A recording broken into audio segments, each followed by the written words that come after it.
श्री राम। नमस्कार। आज 18 जुलाई 2020 श्रीमद् भगवद गीता भाग 28 विश्लेषण।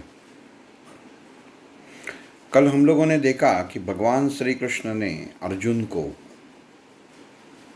यज्ञ क्या होता है ये विस्तार से कहा। भगवान श्री कृष्ण ने अर्जुन को कहा, ये कुरुक्षेत्र, ये युद्ध क्षेत्र एक यज्ञ कुंड है, ये तुम समझ ले और तुम्हारा कर्म कर।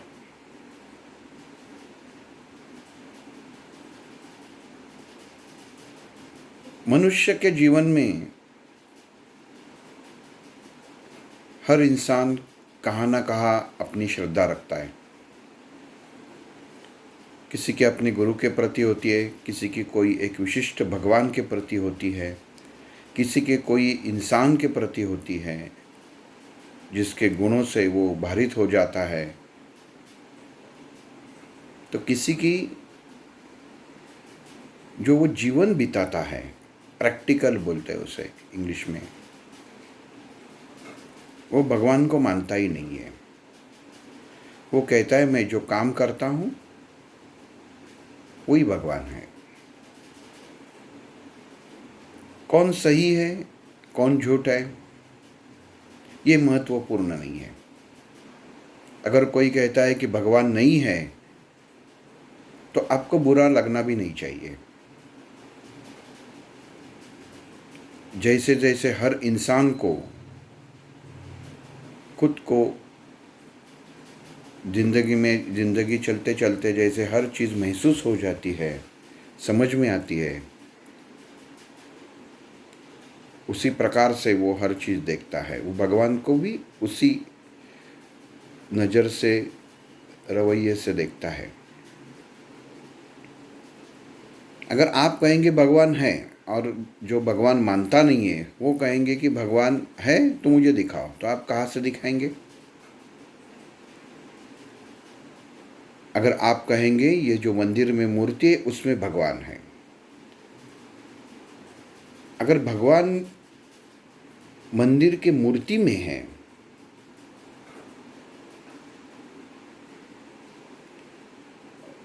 तो वो आप सिद्ध कैसे करेंगे?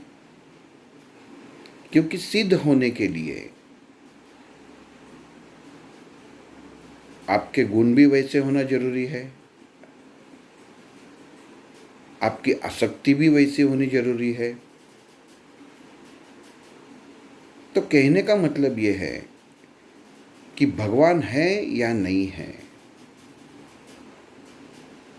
ये हर इंसान की सोच के ऊपर अवलंबन है, उसकी सोच है। भगवान एक शक्ति है, एक ऊर्जा का स्रोत है जो हर इंसान अपनी अपनी नज़रिए से देखता है। कोई सगुण रूप में देखता है, कोई निर्गुण रूप में देखता है।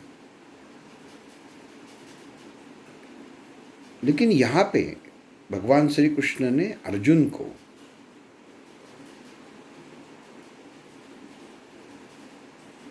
अध्याय नंबर 3 कर्मयोग और श्लोक नंबर 11, इसमें यहाँ पे भगवान श्री कृष्ण ने शब्द इस्तेमाल किया है देव। कोई भगवान कहता है, कोई परमेश्वर कहता है, कोई देव कहता है, आदि देव कहते हैं। तो यहाँ पे भगवान श्री कृष्ण ने देव कहा है। भगवान श्री कृष्ण अर्जुन को कहते हैं ये देव को तुम समझ ले। पहले कहा था कि ये युद्ध भूमि, ये कुरुक्षेत्र, ये एक यज्ञ कुंड है जिसमें तुम तुम्हारे कर्मों से आहुति दे दो।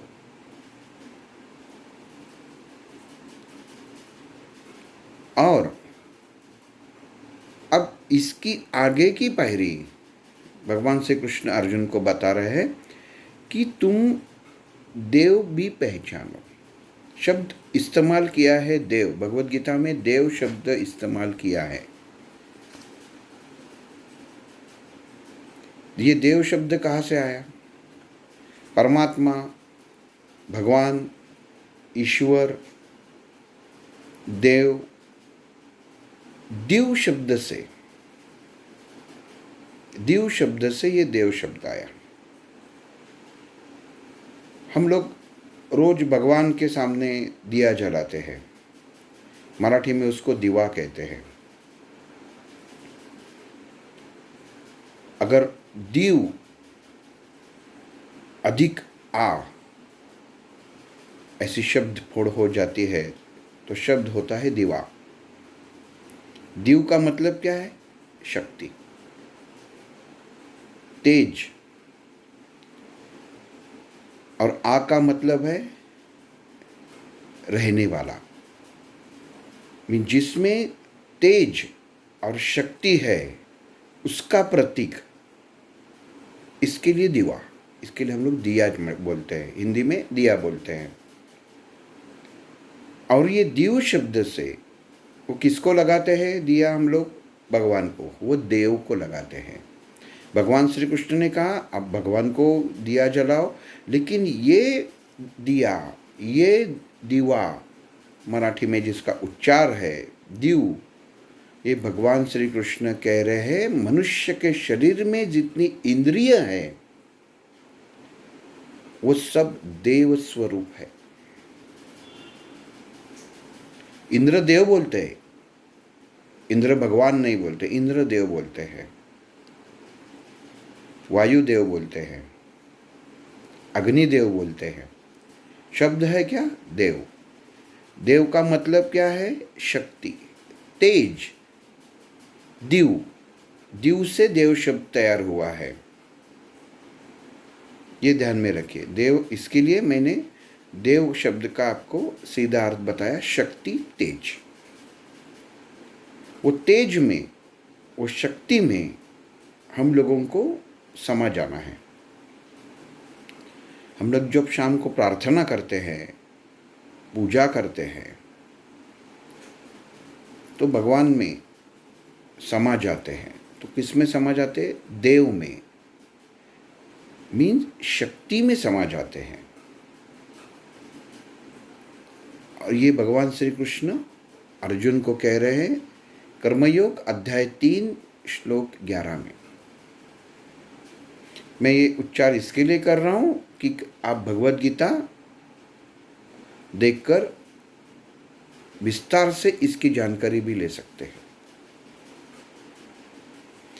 तो अभी श्री कृष्ण ने कहा अर्जुन को कि तुम्हारे शरीर के अंदर जो इंद्रिय है वो देव स्वरूप है। तो भगवान कहते हैं कि अगर तुम उनके प्रति अपना भाव देने का रखते हो, समर्पित रखते हो, तो तुम मोक्ष को प्राप्त हो सकते हो। अब इससे ये शब्द, ये वाक्य, इसका स्पष्टीकरण देने से पहले अपने शरीर के अंदर देव कैसे है, इंद्रिय देव कैसे है, वो पहले मैं बताता हूँ। अग्नि मुख में स्थित है, अग्निदेव बोलते हैं। अपने शरीर में मुख में स्थित है। वायु प्राण के स्वरूप में नाक में स्थित है। तेज आदित्य नेत्र में, प्रकाश जो नेत्र में स्थित है। आकाश तत्व, आकाश देव, ये कान में स्थित है। इसमें से एक भी तत्व खराब हो जाता है, बिगड़ जाता है, तो भी इंसान का शरीर, भौतिक शरीर, स्थूल शरीर पूरा हिल जाता है, जिसे हम रोग कहते हैं। ये शरीर में देव के रूप में रहते ही है। अग्नि, वायु, आदित्य, आकाश, जल, अपना शरीर का कितना हिस्सा पानी से भरा हुआ है सबको मालूम है। मृत्यु भी रहती है अपने शरीर में, अपान रूप में नाभि में स्थित रहती है। मृत्यु भगवान नहीं है, मृत्यु देवता ही कहते हैं हम लोग। मतलब क्या है वापिस बताता हूं। देव का शब्द शक्ति, तेज। तो मृत्यु की शक्ति कहाँ पे रहती है? मनुष्य के नाभि में रहती है। आप तत्व रेत स्वरूप में शिश्न में रहता है। आप आया, अपान आया, ये पंचमहाभूत आए, जिससे ये शरीर बना है, इसे भगवान ने देव कहा है।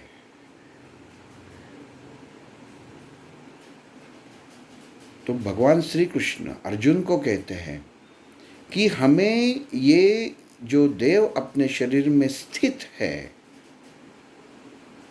उसे संभालना है,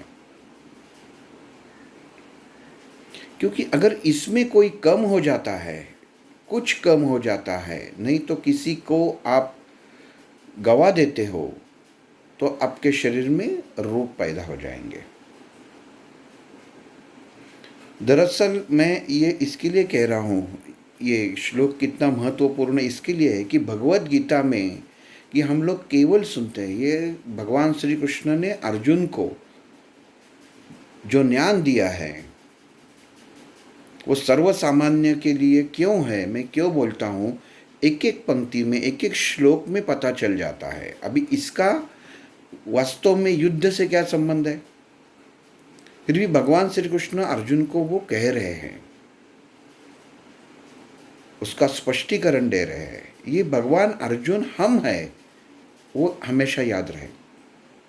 संभ्रमित अवस्था में जो है वो हम है, अर्जुन हम लोग हैं। हमारा जीवन जो भूतल पे हम लोग जी रहे हैं वो एक युद्ध भूमि है। इंसान हर रोज, हर पल, हर क्षण लड़ रहा है, और उससे कैसे लड़ा जाता है इसका उत्तर भगवान श्री कृष्ण ने दिया हुआ है। तो यहाँ पे क्या करते हैं भगवान श्री कृष्ण कि शरीर में जो देव स्थित है, जो शक्ति स्थित है, वो जो ऊर्जा स्थित है, उसका सही तरीके से इस्तेमाल और संभलना जरूरी है। अगर आप अपनी आँखों की ठीक से देखभाल नहीं करोगे, आँखों में कोई दिक्कत पैदा होती है, तो आपको आदित्य शक्ति, तेज शक्ति आप खो दोगे। आप इतना ही बोलोगे मुझे अभी आजकल दिखाई नहीं देता। क्यों नहीं दिखाई देता? क्योंकि वो देवता को आपने संभाला नहीं है। मुख में जो अग्नि देवता का स्थान है, अग्नि देवता मुख का स्थान बताया है भगवान श्री कृष्ण ने। गलत भाषा करते हो, अगर आप व्यसनाधीन हो जाते हो, वही मुख में जो नई चीज़ें चाहिए वो रखते हो, भला उस समय उसका स्वाद आपको आता है, लेकिन वो शरीर के लिए कितना हानिकारक है वो बाद में पता चल जाता है। वो ऐसे ऐसी बीमारी, कर्करोग जैसी बीमारी आदमी को हो जाती है। इसके लिए भगवान श्री कृष्ण ने कहा है कि ये देवता है, तुम्हारे शरीर में स्थित देवता है, इससे अर्जुन तुमको संभालना है। ये भगवान से जब जन्म आप लेते हैं तो भगवान ने ये आपको दी हुई जन्म से ही आपके शरीर में स्थित देवता है। ये आपको बाहर अलग देवता ढूंढने की जरूरत नहीं है, आपके शरीर में है। इंद्रिय के रूप में वो देवता आपके शरीर में बसी हुई है। इसके ऊपर आप ध्यान दो, ऐसा भगवान श्री कृष्ण कह रहे हैं। अपान वायु, आप इसके ऊपर कभी कभी आदमी हावी हो जाता है, उसे भी संभालना चाहिए। ये पूरे पंच महाभूत, अपान वायु, आप, इनकी एक खुद का नियंत्रण है। वो नियंत्रण अगर इंसान खो देता है तो उसके शरीर में रोग पैदा हो जाता है। भगवान श्री कृष्ण अर्जुन को वही कह रहे हैं। अब कभी कभी हम लोग सोचते हैं कि कोई इंसान आत्महत्या करता है तो आत्महत्या करते समय वो ये ध्यान में नहीं रहता, कि उसको पता नहीं चलता कि तुम्हारे शरीर में स्थित जितनी देवता है उसे तुम मार रहे हो, उनका अपमान कर रहे हो। मनुष्य को खुद के शरीर में, खुद के शरीर में जो इंद्रिय स्थित है उनको आप ठीक से संभालते हैं तो ये एक प्रकार की भगवान की, परमात्मा की, प्रभु की, ईश्वर की ये सेवा है। तुम्हें बाहर और कोई सेवा करने की जरूरत नहीं है, ये भगवान श्री कृष्ण कह रहे हैं। और अगर आप ये सेवा करते हैं तो अपने आप परमात्मा से जुड़ जाओगे। कितनी सीधी बात कही है। ये इंद्रियों को अमल करना भगवान श्री कृष्ण ने बताया, उसमें वश में रखो, ये भगवान श्री कृष्ण ने बताया। अभी वही इंद्रियों का नया स्वरूप अर्जुन को श्री कृष्ण बता रहे हैं कि ये देवता है, इससे संभालो। ये तुम्हारे शरीर में स्थित देवता है जो तुम्हारे शरीर में कार्य कर रही है। अगर इससे तुम गवा दोगे तो खुद को गवा दोगे। एक एक, जैसे बोलते हैं ना कि एक एक पायरी भगवान श्री कृष्ण अर्जुन को बता रहे हैं। कैसे कैसे, एकदम से सब चीज़ें नहीं बता रहे हैं। कोई गांव में जाता है, हम लोग बोलते हैं कि ये गांव में पहुंचना कहाँ पे है। हर आदमी अलग अलग रास्ते से आता है। कोई इधर से आता है, साउथ से आता है, कोई नॉर्थ से आता है, कोई वेस्ट से आता है, कोई ईस्ट से आता है, पूर्व, पश्चिम, दक्षिण, उत्तर, कहाँ से भी अलग अलग तरीके से इंसान आते हैं। लेकिन आते हैं तो एक ही गांव में, एक ही जगह पे। मार्ग अलग अलग है लेकिन ठिकाना एक ही है, परमात्मा। ये सबसे बड़ी बात है। वही भगवान श्री कृष्ण अर्जुन को कह रहे, बता रहे हैं कि इंद्रिय को वश करना मैंने तुमको बता दिया, तुम्हारे समझ में नहीं आया। इंद्रियों को यज्ञ के द्वारा समर्पित करना ये भी बता दिया, फिर भी तुमके मन में शंका है। अब वो देवता है ये मैं तुम्हें बता रहा हूं कि किसी भी तरह से कि भगवान श्री कृष्ण हर इंसान को ये बताना चाहते हैं कि तुम्हारे शरीर में स्थित जो देवता है तुम उसे पहचानो। हम लोग बोलते हैं कहाँ पे है मेरे शरीर में, कहाँ पे देवता स्थित है? मस्तिष्क में, नाभि में है, ये केंद्र में है, हृदय में है, कहाँ पे है? ये इंद्रियों में स्थित है। ये सब ऊर्जा के स्थान है और जहाँ पे ऊर्जा होती है वही भगवान होता है। कल ये आत्मा अगर देह छोड़ जाता है तो वो देह में ऊर्जा ही नहीं रही। जिसकी जो शरीर में ऊर्जा नहीं है उसमें भगवान रहेगा क्या? शिव से शव अधिक ईश्वर बराबर शिव, ऐसा जो शब्द होता है उसमें से अगर ईश्वर, चैतन्य, देवता ये निकल जाती है तो नीचे क्या बचता है? शव, निस्तेज। तो हमें ये संभालना चाहिए। पूजा किसकी करनी चाहिए?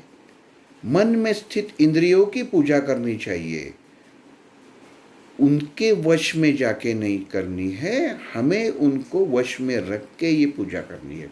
ये भगवान श्री कृष्ण कह रहे हैं। बाहर देवता ढूंढने की अलग जरूरत नहीं है, क्योंकि इनको आप अगर समझ सकते हो, इनको वश में रख सकते हो, इनका तेज, उनकी शक्ति आप बढ़ा सकते हो, तो बाकी परमात्मा को आपको अलग से हासिल करने की ज़रूरत नहीं है।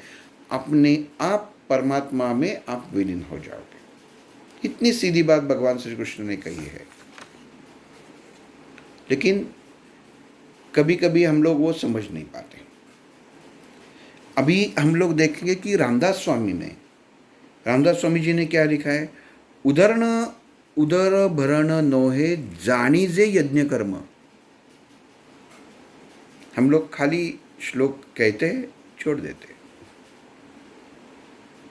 उदर भरण नोहे जानी जे यज्ञ कर्म। जो इंसान जानता है कि खाना मैं जो खा रहा हूँ वो खाना पेट भरने के लिए नहीं है, वो जो शरीर में इंद्रिय है, जो अग्नि के जैसे अग्नि कुंड है, उसको संभाल रहे हैं, उसे हम लोग खाने के स्वरूप में जागरूक रख रहे हैं।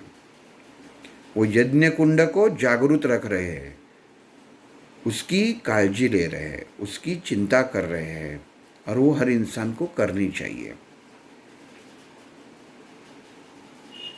ये समर्थ रामदास जी ने कहा है। खाली पेट भर गया नहीं, यज्ञ कर्म है। ये जब आप मन में आ जाएगा, ये आप समझ पाएंगे, तभी वो खाना खाना है। नहीं तो ये अच्छा लगा खा लिया, ये अच्छा लगा खा लिया, वो अच्छा लगा खा लिया। आज सबसे ज़्यादा अड़चनें किस वजह से पैदा हो रही है? उसी वजह से पैदा हो रही है, क्योंकि ये यज्ञ कर्म है। ये कोई मानने के लिए तैयार नहीं है। ये यज्ञ कर्म है, उसको पता ही नहीं है। जो कुछ हाथ में मिलता है मुंह में डाल देता है। आज इतने वजन बढ़े हुए, बहुत सारे 80% लोगों के वजन बढ़े हुए। क्यों बढ़े हुए? क्योंकि ये खाना, ये यज्ञ कर्म है, वो पहचानते नहीं है। शरीर के अंदर जो स्थित देवता है उनको वो पहचानते नहीं है। इसके लिए मनुष्य के विचार बदल जाते हैं। जो विचार मन में नहीं आने चाहिए वो विचार उसके मन में आते हैं। क्यों आते हैं? क्योंकि अपने शरीर में स्थित देवताओं को वो पहचान नहीं पाता। देखिए, अभी जो काल चल रहा है कोरोना का, जिसकी वजह से सब मंदिर बंद है। कोई कहता है मैं इधर जाता हूँ, कोई कहता है मैं उधर जाता हूँ। लेकिन आपके शरीर के अंदर भी वो देवता है। आप उसे पहचानो, उसे नमस्कार करो, और मन में आप प्रीति का दिया जलाओ, प्यार का दिया जलाओ। फिर वो देवता अपने आप प्रसन्न हो जाएंगे। शाम को केवल जहाँ पे अपना देवघर होता है, जहाँ पे देव रखे हुए थे, देखिए, भगवान घर बोलते हैं क्या? नहीं बोलते। ईश्वर घर बोलते हैं क्या? नहीं बोलते। देवघर ही बोलते हैं, क्योंकि दिव शब्द ऊर्जा, शक्ति का प्रतीक का जो स्थान है वो देवघर है। और वो कौन सा है? हम लोग अलग करके घर में एक कोई कोने में ऐसा बिठा देते हैं। घर में लकड़ी का बनाता है, कोई मार्बल का बनाता है, कोई और चीज़ का बनाता है। अपने अपने मन में अपने अपनी पसंद से बनाता है। लेकिन ये बाह्य स्वरूप रहा, उसे हम लोग देवघर बोलते हैं। लेकिन भगवान श्री कृष्ण अर्जुन को कह रहे, तुम्हारे मन के अंदर, शरीर के अंदर जो देवता स्थित है, तुम उसे पहचानो। संन्यास लो के क्या करोगे? अगर तुम इंद्रियों की, मतलब अपने स्थित इंद्रिय स्वरूप जो देवता तुम्हारे शरीर में बसी हुई है, उसकी चिंता अगर तुम नहीं करोगे तो वो ठीक से व्यवहार करेंगे क्या अर्जुन? तुम्हें कर्म करना ये तुम्हारा काम है, ये मैंने तुमको बताया। कर्म छोड़ के तुम जा नहीं सकते, तुम भागने की कोशिश कर रहे हो। जो इंद्रिय, जो देवता तुम्हारे शरीर में स्थित है, अनजाने में तुम उनसे दुख दे रहे हो, वो नहीं चाहते हुए भी तुम उनके ऊपर अपना जो निर्णय है वो थाम रहे हो। तुम पहचानो कि वो क्या चाहते हैं। कितनी एक भगवान श्री कृष्ण ने आसान के तरीके से ये बात समझे। अगर देखेंगे तो इसमें से ये बात में गूढ़ता बहुत है। देव शब्द हम लोग दिन में 10 बार उच्चार करते हैं। देवघर, देवाला जायचं है, देव को जाना है, ये है देव दिवाली। लेकिन देव शब्द का अर्थ क्या है, उसके ऊपर कभी ध्यान नहीं दिया। ये भगवान श्री कृष्ण ने कर्मयोग में अध्याय 3 श्लोक 11 में बताया है। शरीर में स्थित इंद्रियों को उसने देव कहा है, और वही उनकी जो तेज है, हर इंद्रिय का तेज है, हर इंद्रिय का शक्ति है, उससे हमें संभालना है, उसे नियंत्रित रखना है, उसका सही नियंत्रण से इस्तेमाल करना है। ये भगवान श्री कृष्ण अर्जुन को कह रहे हैं। प्रसंग कौन सा है? युद्ध का प्रसंग है। सुन कौन रहा है? धृतराष्ट्र भी सुन रहे हैं, जो आंखों से अंधे है, विचार से अंधे तो है ही। संजय सुन रहा है, अर्जुन सुन रहा है। लेकिन ये विचार, अगर आप एक अलग विचार से सोचेंगे कि धृतराष्ट्र का इससे मतलब क्या है, उसके मन में तो क्या है कि मेरे बेटे का क्या हो रहा है, ये क्या कह रहा है श्री कृष्ण, इसका मुझे उपयोग ही नहीं है, क्योंकि जहाँ पे मैं फंसा हूँ वो है मेरा बेटा। ये कहने का मतलब ये है कि भगवान श्री कृष्ण ने भगवत गीता कही है अर्जुन को, सर्वसामान्य लोगों को, लेकिन जिनको लेना है, अब हम लोगों को अर्जुन बनना है, धृतराष्ट्र बनना है, या केवल संजय बनना है, ये हम लोगों को सोचना है। आगे भगवान श्री कृष्ण क्या कहते हैं वो कल देखेंगे। श्री राम।